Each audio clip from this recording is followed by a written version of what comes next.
Hi friends, அஸ்ஸலாமு அலைக்கும். இன்றைக்கி நம்ம என்ன செய்ய போகிறோம்னா வீட்டிலேயே ஃப்ரைட் ரைஸ் செய்ய போகிறோம். வாங்க எப்படின்னு பார்க்கலாம்.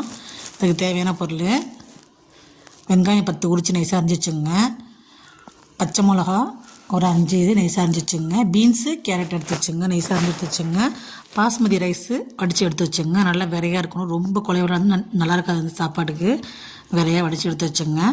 கடாயில் எண்ணெயை ஊற்றிட்டு 3 முட்டையை வறுத்து எடுத்து வச்சுங்க.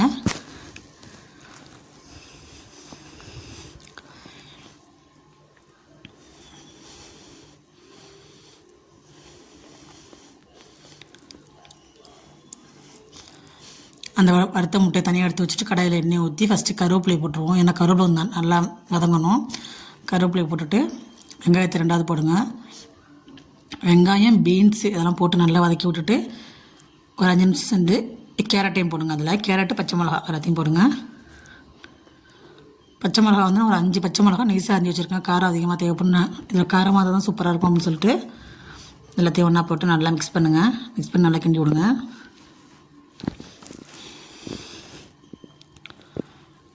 நல்லா வதங்கினதுக்கப்புறமா இஞ்சி பூண்டு பேஸ்ட்டு 1 ஸ்பூன் போட்டுங்க.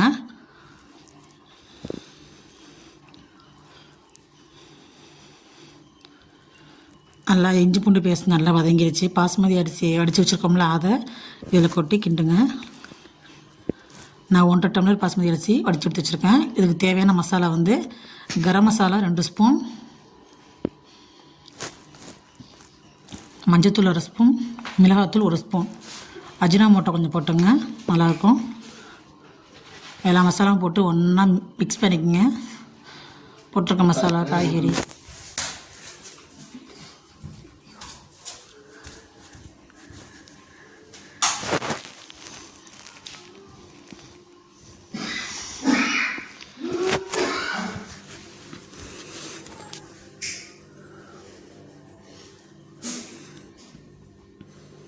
நல்லா மிக்ஸ் பண்ணி எடுத்ததுக்கப்புறமா அஜினாமோட்டோ போட்டுட்டு வறுத்து எடுத்து வச்சுருக்கோம்னா முட்டை,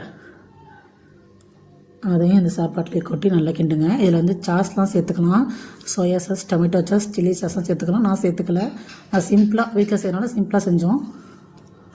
ட்ரை பண்ணி பாருங்கள், சூப்பராக இருந்துச்சு.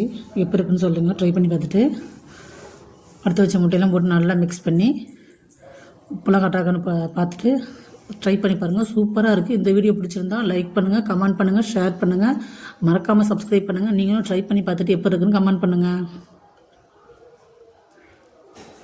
இதில் வந்து முட்டைகோஸ் போட்டிருக்கலாம். நான் முட்டைகோஸ் போடல, நான் 2 காய்கறி தான் எடுத்துக்கிட்டேன். நீங்கள் முட்டைகோஸ் போட்டுங்க, இன்னும் சூப்பராக இருக்கும். ட்ரை பண்ணி பாருங்கள். அஸ்ஸலாமு அலைக்கும்.